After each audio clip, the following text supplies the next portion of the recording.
There's a war happening right now. You can't see it, you can't hear it, but every single day it's being fought with billions of dollars. On one side stand the banks, the old titans of Wall Street, Goldman Sachs, JP Chase, Bank of America, institutions that have controlled money for over a century. On the other side, the hedge funds, the young predators, Citadel, Bridgewater, Renaissance Technologies, players who move fast, think faster, and answer to no one but themselves. This isn't a friendly competition. This is survival, and the battlefield is your money. It started in 1992. A man named George Soros made a single bet against the British pound. One trade, one decision. On September 16th, he broke the Bank of England. He forced Britain out of the European exchange rate mechanism. He walked away with over $1 billion in profit. The banks watched in horror. Someone outside their system had just defeated an entire nation's central bank. This was the moment Wall Street realized something terrifying. Hedge funds didn't need permission. They just needed information. By the late 90s, the smartest people on Wall Street started leaving banks for hedge funds. MIT graduates, Stanford mathematicians, former CIA analysts. They took their secrets with them. Banks tried to fight back by creating their own trading desks. Goldman Sachs hired physicists. JP built algorithms. But they were always one step behind. The hedge funds paid more, offered more freedom, asked fewer questions. Then came 2008, the financial crisis. Lehman Brothers collapsed, Bear Stearns vanished. The entire banking system nearly died. But while banks were bleeding, some hedge funds were making fortunes. John Paulson bet against subprime mortgages and made $15 billion. Kyle Bass shorted a housing market and became a legend. They saw the crash coming because they weren't inside the system. They were predators circling it. The banks survived only because the government saved them. $700 billion in taxpayer bailouts. The Federal Reserve pumped trillions into the system. Too big to fail, they said.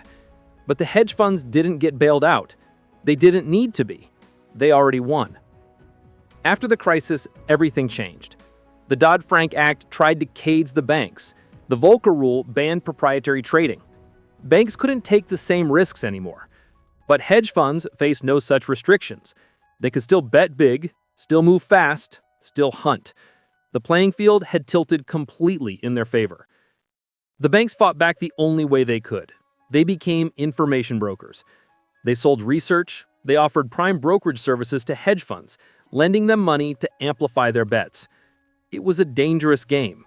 Banks were financing the very enemies trying to destroy them, but the fees were too lucrative to refuse. Then in 2012, the London whale incident exposed everything. JP chief investment office lost over $6 billion on a single derivatives bet. The trade was so massive it moved entire markets. Jamie Dimon called it a tempest in a teapot. But everyone knew the truth. Banks were still gambling, still taking risks, and still losing to players who understood the game better. By 2015, technology had completely transformed the battlefield. High-frequency trading firms executed millions of trades per second. Algorithms fought invisible battles in milliseconds. According to Reuters, over 40% of all stock trades now occurred in dark pools, private exchanges where trades happened away from public eyes. Banks operated some, hedge funds operated others. Neither trusted the other. The data became the ultimate weapon. Whoever had better information won. Hedge funds hired former NSA programmers. They scraped social media. They analyzed satellite imagery of retail parking lots before earnings reports. They used credit card data to predict consumer spending. They weren't just investors anymore. They were intelligence agencies with Bloomberg terminals. And then in March 2021, everything exploded. GameStop, a dying video game retailer, suddenly became the center of the financial universe. Retail traders on Reddit drove the stock from $20 to $483 in weeks. But this wasn't just about meme stocks. This was about exposing the hidden infrastructure of Wall Street. When Robinhood restricted trading on January 28th, Bloomberg reported that the company had received a $3.7 billion margin call. But from who? The Depository Trust and Clearing Corporation, the invisible plumbing that connects every trade, the place where banks and hedge funds meet in the shadows. Citadel Securities, the market maker owned by billionaire Ken Griffin, processed nearly half of all retail stock trades in America. They paid Robinhood for order flow. They knew what retail traders were buying before the trades even executed. When Melvin Capital, a hedge fund, lost billions shorting GameStop, Citadel and Point72 injected $2.75 billion to save them. CNBC covered the congressional hearings, politicians asked questions, but nothing changed. The machine kept running. Because here's what most people don't understand. Banks and hedge funds aren't just competing anymore. They've become intertwined, dependent on each other, threatening each other. Banks need hedge funds as clients. Hedge funds need banks for leverage. But both want control. Both want to be the one who sees the future first, and both will do whatever it takes to win. The war has entered a new phase, one fought with artificial intelligence and quantum computing, one where the weapons are invisible and the casualties are measured in milliseconds. And you're caught in the middle whether you know it or not. Because every time you buy a stock, every time you check your retirement account, every time you trust the market to be fair, you're placing a bet on who's winning this war.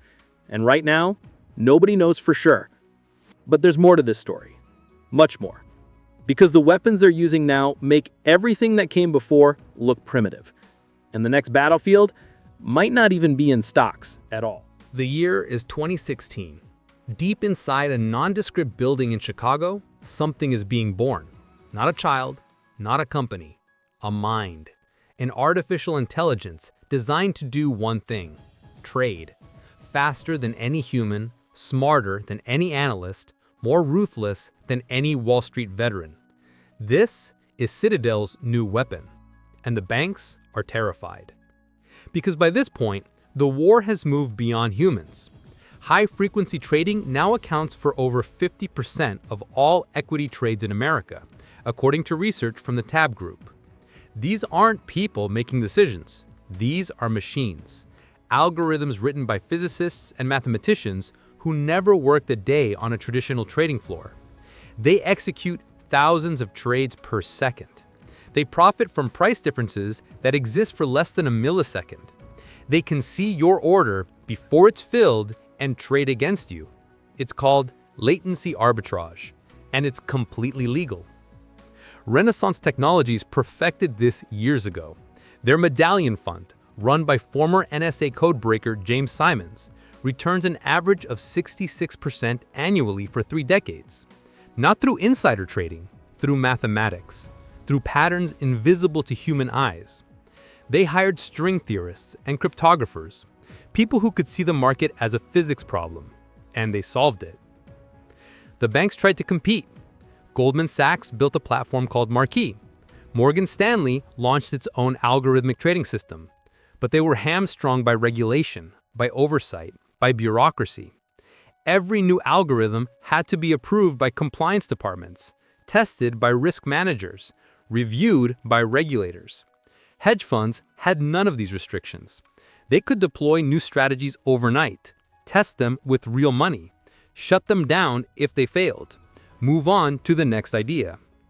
Then, in 2017, something shocking happened. A Bloomberg investigation revealed that banks were actually helping hedge funds get faster, selling them access to faster data feeds, offering them server space closer to exchange computers. Because the fees were enormous. Banks made billions from these services, but they were essentially arming their enemies, giving hedge funds the tools to move faster, see more, and trade better than the banks themselves. The Federal Reserve noticed. In a 2018 report, they warned that high-frequency trading created systemic risks, that algorithms could trigger flash crashes, that the market was becoming too fast for humans to control. But nothing changed, because both banks and hedge funds were making too much money. The machine was too profitable to stop. And then the machine learned to read.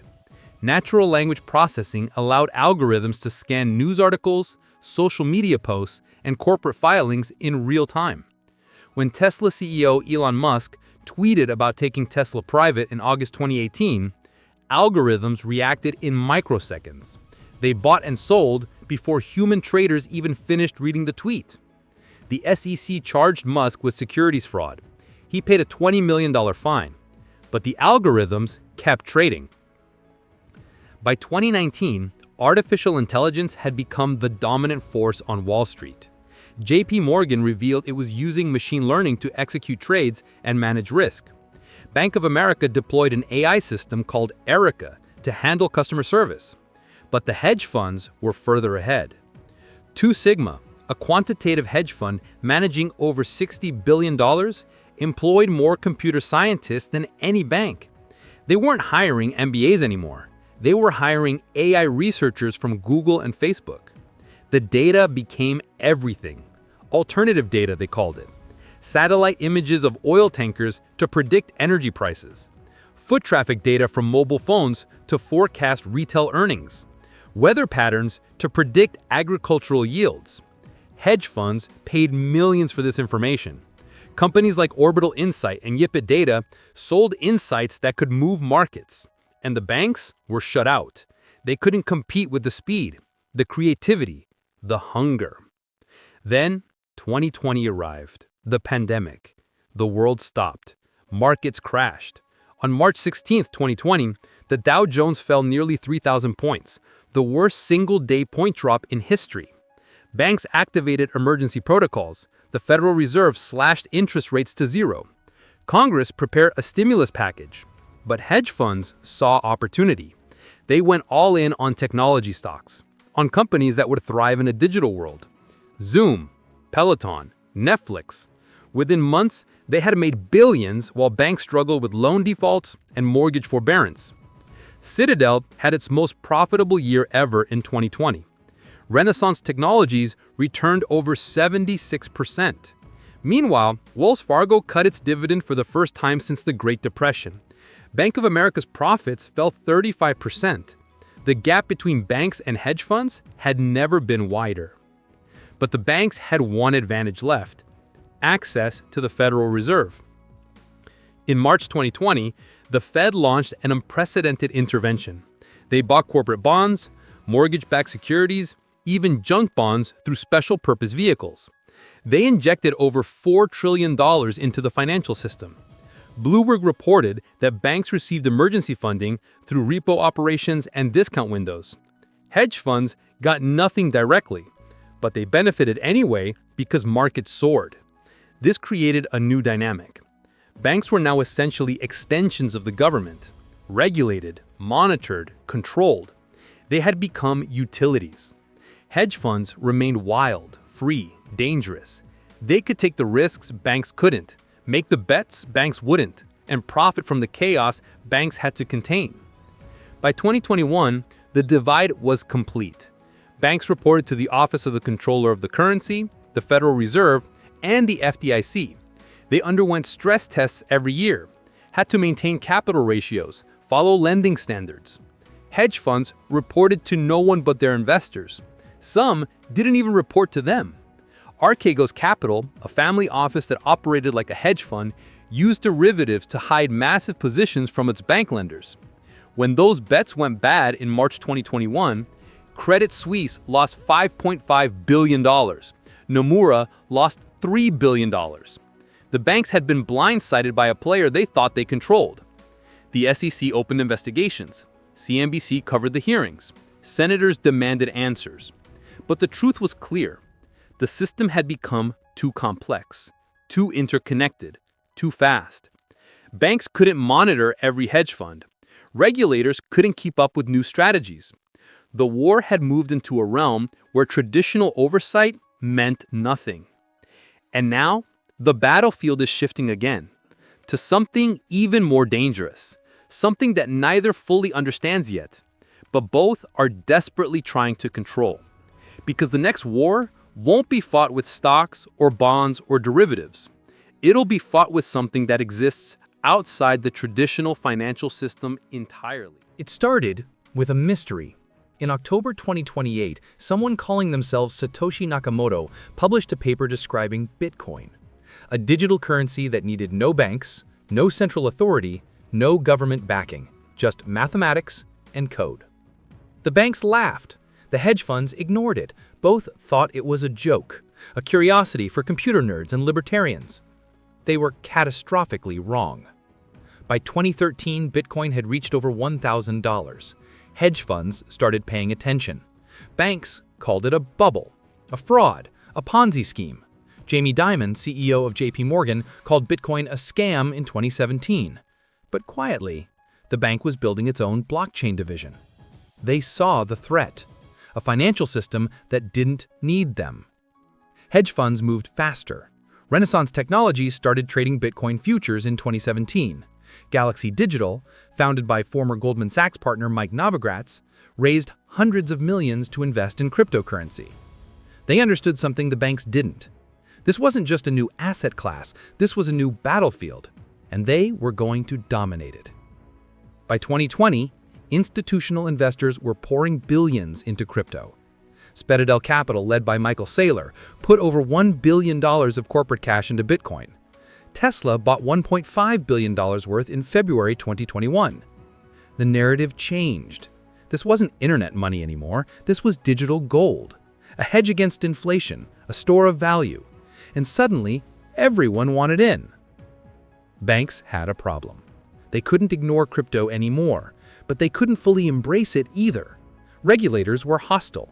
The SEC charged multiple crypto companies with securities violations. The Commodity Futures Trading Commission claimed jurisdiction. The Office of the Comptroller of the Currency issued guidance, then retracted it, then issued new guidance. Banks didn't know what was legal, so they moved cautiously. Hedge funds had no such hesitation. Pantera Capital managed over $4 billion in crypto assets. Polychain Capital raised hundreds of millions. Three Arrows Capital, a Singapore-based hedge fund, went all in on crypto and decentralized finance. They weren't just buying Bitcoin, they were lending it, borrowing against it, using it as collateral for more bets. They were building a parallel financial system where banks didn't matter. Then came the explosion. In November 2021, Bitcoin hit $69,000. The entire cryptocurrency market reached a value of $3 trillion. Coinbase, a crypto exchange, went public at an $86 billion valuation, more than many traditional banks.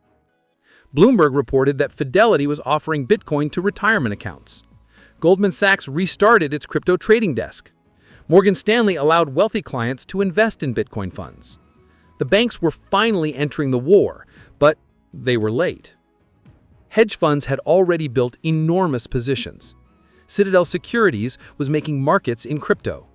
Jump Trading operated one of the largest cryptocurrency trading operations in the world. Jane Street, a proprietary trading firm, was executing billions in crypto trades daily. They had the technology, the expertise, the risk appetite. They were winning. But banks had something hedge funds couldn't match: access to retail.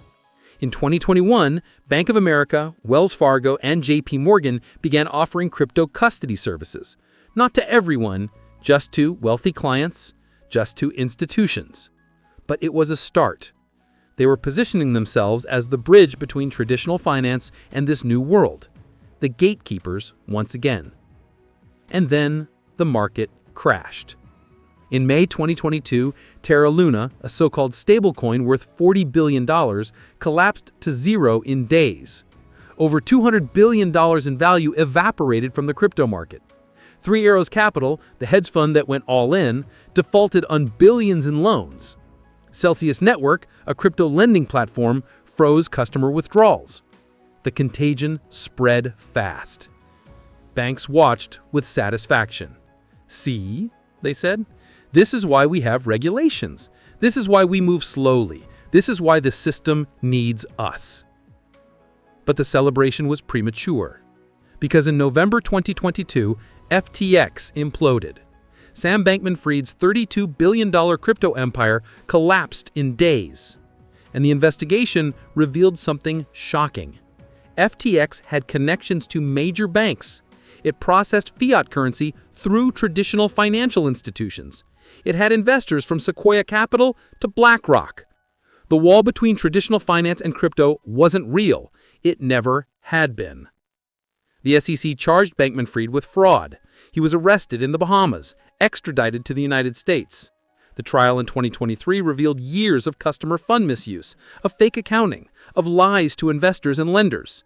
He was convicted on all counts and sentenced to 25 years in federal prison. CNBC covered every moment, Reuters detailed every revelation, and both banks and hedge funds learned a lesson. Crypto was real, crypto was dangerous, and crypto was here to stay. By 2024, the game had changed again. Bitcoin ETFs were approved by the SEC. BlackRock, the world's largest asset manager, launched a Bitcoin fund that attracted billions in days. Fidelity followed, Invesco, Franklin Templeton. Suddenly, crypto had legitimacy. Banks could no longer dismiss it. Hedge funds could no longer dominate it. The playing field was evolving once more. And now, in 2025, the war has entered its final phase. Banks are building central bank digital currencies. The Federal Reserve is testing a digital dollar. China already launched a digital yuan. The European Central Bank is developing a digital euro. These aren't cryptocurrencies. These are government-controlled digital money. Programmable, traceable, controllable. The ultimate weapon for banks because it keeps them at the center. Hedge funds are betting on decentralized finance, on blockchain protocols that need no intermediaries, on smart contracts that execute automatically, on a future where traditional financial institutions are obsolete, where anyone can lend, borrow, and trade without asking permission. It's the endgame of everything that started with George Soros in 1992, complete freedom from the system. But here's the truth that nobody wants to say out loud. Neither side can win. Banks need hedge funds as clients and competitors to stay sharp. Hedge funds need banks for legitimacy and access to capital. They're locked in an eternal struggle where victory means destruction of the system they both profit from. It's a war that can never end because ending it would mean one side becomes irrelevant, and neither is willing to accept that fate. So the war continues, in algorithms that trade in nanoseconds, in data centers that span continents, in regulatory battles fought in Washington, in innovations built in Silicon Valley. Every day, billions of dollars change hands. Every day, new weapons are developed. Every day, the battlefield shifts. And you're in the middle of it. Every time you invest, every time you save, every time you trust that the market is fair and the system is stable. You're placing a bet on who's winning. You're choosing a side, whether you know it or not. The banks want you to believe the system needs them. The hedge funds want you to believe the system needs to change. Both are selling you a story. Both are making money from your belief. The hidden war between banks and hedge funds isn't hidden anymore. It's everywhere. In every stock price, every interest rate, every cryptocurrency, every headline about market manipulation or systemic risk. You just have to know where to look. You just have to understand that on Wall Street, there are no allies, only temporary truces between predators. And the war never sleeps. It never stops. It just evolves, waiting for the next crash, the next innovation, the next battle. And when it comes, only one question matters. Which side will you be on?